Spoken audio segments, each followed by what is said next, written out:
ರಾಜ್ಯ ವಿಧಾನಸಭೆ ಚುನಾವಣೆಯ ಫಲಿತಾಂಶ ಆಯಿತು. ಪಂಚರಾಜ್ಯ ಚುನಾವಣೆಗಳ ಫಲಿತಾಂಶ ಕೂಡ ಆಯಿತು. ಈಗ ರಾಜ್ಯ ರಾಜಕಾರಣದಲ್ಲಿ ಲೋಕ ಚುನಾವಣೆಯ ಲೆಕ್ಕಾಚಾರ ಶುರುವಾಗಿದೆ. ಬಿಜೆಪಿ ಜೊತೆ ಮೈತ್ರಿಯೊಂದಿಗೆ ಈ ಬಾರಿ ಲೋಕ ಅಖಾಡಕ್ಕೆ ಜೆಡಿಎಸ್ ಧುಮುಕ್ತಾ ಇದೆ. ನಿನ್ನೆ ಪ್ರಧಾನಿ ಮೋದಿ ಅವರ ಜೊತೆಗಿನ ಸೀಟು ಲೆಕ್ಕಾಚಾರ ಸಕ್ಸಸ್ ಆಗಿದೆಯಾ ಅನ್ನುವಂತಹ ಪ್ರಶ್ನೆ ಈಗ ಎದುರಾಗ್ತಾ ಇದೆ.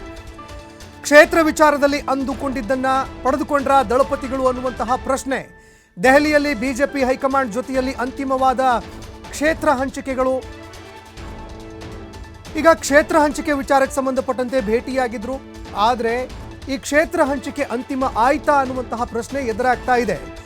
ಜೆಡಿಎಸ್ಗೆ 5 ಕ್ಷೇತ್ರವನ್ನ ಬಿಟ್ಕೊಡೋದಕ್ಕೆ ಬಿಜೆಪಿ ಹೈಕಮಾಂಡ್ ಬಹುತೇಕ ಒಪ್ಪಿಗೆಯನ್ನ ಕೊಟ್ಟಿದೆ. ಹಾಸನ, ಮಂಡ್ಯ, ಕೋಲಾರ, ಬೆಂಗಳೂರು ಗ್ರಾಮಾಂತರ, ತುಮಕೂರು ಲೋಕಸಭಾ ಕ್ಷೇತ್ರಗಳಲ್ಲಿ ಜೆಡಿಎಸ್ ಅಭ್ಯರ್ಥಿಗಳು ಸ್ಪರ್ಧೆ ಮಾಡುವಂತಹ ಸಾಧ್ಯತೆ ಇದೆ. ಇನ್ನು ಲೋಕಸಭೆಗೆ ಸ್ಪರ್ಧೆ ಮಾಡೋದಕ್ಕೆ ಮತ್ತೆ ಪ್ರಧಾನಿ ನರೇಂದ್ರ ಮೋದಿ ಅವರು ಆಹ್ವಾನ ನೀಡಿದ್ರ. ಮಂಡ್ಯ ಅಥವಾ ಬೆಂಗಳೂರು ಗ್ರಾಮಾಂತರ ಕ್ಷೇತ್ರದಿಂದ ಕಣಕ್ಕೆ ಇಳಿಯೋದಕ್ಕೆ ಸಲಹೆ ಕೊಟ್ಟಿದ್ದಾರೆ. ಇತ್ತ ಲೋಕಸಭಾ ಅಖಾಡಕ್ಕೆ ಎಚ್.ಡಿ. ಕುಮಾರಸ್ವಾಮಿ ಅವರನ್ನ ಇಳಿಸೋದಕ್ಕೆ ದೇವೇಗೌಡರು ಕೂಡ ಒಲವನ್ನ ತೋರಿಸ್ತಾ ಇದ್ದಾರೆ. ಇದೇ ಕಾರಣಕ್ಕಾಗಿ ಪ್ರಧಾನಿ ನರೇಂದ್ರ ಮೋದಿ ಅವರು ಕೂಡ ಕುಮಾರಸ್ವಾಮಿ ಅವರು ಲೋಕ ಅಖಾಡಕ್ಕೆ ಧುಮುಕ್ಲಿ ಅಂತ ಅವರು ಕೂಡ ಆಹ್ವಾನವನ್ನ ಕೊಟ್ಟಿದ್ದಾರೆ.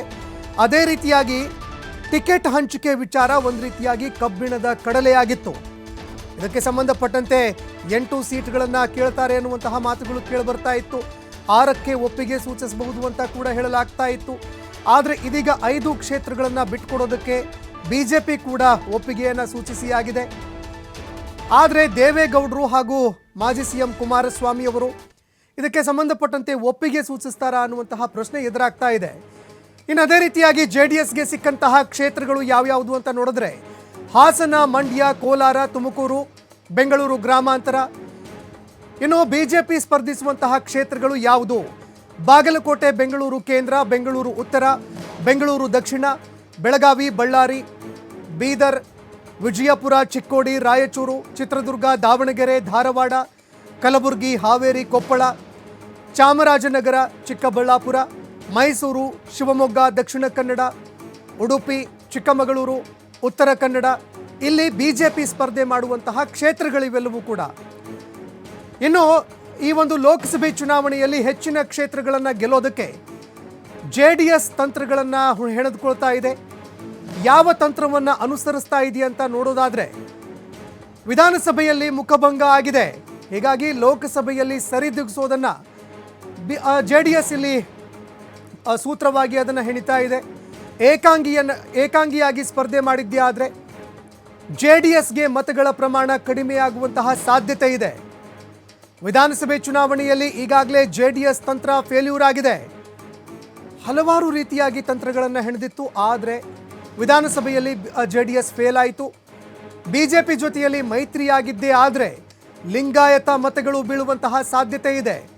ಲಿಂಗಾಯತ ಸಮುದಾಯ ಇದೆಯಲ್ಲ, ಇದು ಬಿಜೆಪಿಗೆ ಒಂದು ರೀತಿಯಾಗಿ ಡಾಮಿನೇಟ್ ಅಂತ ಹೇಳಿದ್ರು ಕೂಡ ತಪ್ಪಾಗ್ಲಿಕ್ಕಿಲ್ಲ. ಸ್ಟಿಕ್ ಆನ್ ಆಗಿದೆ ಅಂತ ಹೇಳಿದ್ರು ಕೂಡ ತಪ್ಪಾಗ್ಲಿಕ್ಕಿಲ್ಲ. ಹೀಗಾಗಿ ಲಿಂಗಾಯತ ಮತಗಳ ಮೇಲೆ ಕಣ್ಣಿಟ್ಟಿದೆ. ರಾಜ್ಯದಲ್ಲಿ ಅಧಿಕಾರ ಇಲ್ಲದಿದ್ರೂ ಕೂಡ ರಾಷ್ಟ್ರ ರಾಜಕಾರಣದಲ್ಲಿ ಕಾಲಿಡುವಂತಹ ಒಂದು ಅವಕಾಶ ಜೆಡಿಎಸ್ಗೆ ಸಿಗುತ್ತೆ. ಲೋಕಸಭಾ ಚುನಾವಣೆಯಲ್ಲಿ ಎಚ್.ಡಿ.ಕೆಗೆ ಸ್ಪರ್ಧೆ ಮಾಡುವಂತಹ ಅವಕಾಶ ಸಿಗುತ್ತೆ. ಅದೇ ರೀತಿಯಾಗಿ ಲೋಕಸಭೆಯಲ್ಲಿ ಎಚ್.ಡಿ.ಕೆ ಗೆದ್ದಿದ್ದೇ ಆದರೆ, ಕೇಂದ್ರದಲ್ಲಿ ಎನ್.ಡಿ.ಎ ಸರ್ಕಾರ ಬಂದಿದ್ದೇ ಆದರೆ ಆ ಸಂದರ್ಭದಲ್ಲಿ ಮಂತ್ರಿಯ ಪಟ್ಟ ಸಿಗುವಂತಹ ಸಾಧ್ಯತೆ ಇದೆ. 4 ಕ್ಷೇತ್ರ ಸಿಕ್ಕರೂ ಕೂಡ ಬಿಜೆಪಿ ಬೆಂಬಲದಿಂದ 3 ಕ್ಷೇತ್ರಗಳನ್ನಾದರೂ ಕೂಡ ಗೆಲ್ಲುವಂತಹ ಲೆಕ್ಕಾಚಾರವನ್ನ ಜೆಡಿಎಸ್ ಇಟ್ಕೊಂಡಿದೆ. ಅದೇ ರೀತಿಯಾಗಿ ಬೆಂಗಳೂರು ಗ್ರಾಮಾಂತರದಲ್ಲಿ ಡಿ.ಕೆ ಬ್ರದರ್ಸ್ರನ್ನ ಮಟ್ಟ ಹಾಕೋದಕ್ಕೆ ಜೆಡಿಎಸ್ ಪ್ಲಾನ್ ಹಾಕೊಳ್ತಾ ಇದೆ. ಲೋಕಸಭೆಗೆ ಎಚ್.ಡಿ.ಕೆ ಸ್ಪರ್ಧೆ ಮಾಡಿದ್ರೂ ಕೂಡ ಬೆಂಗಳೂರು ಗ್ರಾಮಾಂತರದಿಂದಲೇ ಸ್ಪರ್ಧೆ ಮಾಡುವಂತಹ ಸಾಧ್ಯತೆ ಇದೆ. ಅದೇ ರೀತಿಯಾಗಿ ಎಚ್.ಡಿ.ಕೆಗೆ ರಾಷ್ಟ್ರ ರಾಜಕಾರಣದಲ್ಲಿ ಈಗಾಗಲೇ ದೇವೇಗೌಡರ ಬೆಂಬಲ ಇದೆ. ಅಲ್ಲದೆ ಅವರು ಪಳಗಿದ್ದಾರೆ ಕೂಡ. ಹೀಗಾಗಿ ಆ ಕಡೆ ತಮ್ಮ ಒಂದು ಕೇಂದ್ರವನ್ನು ಕೇಂದ್ರೀಕರಿಸುವಂತಹ ಸಾಧ್ಯತೆ ಇದೆ.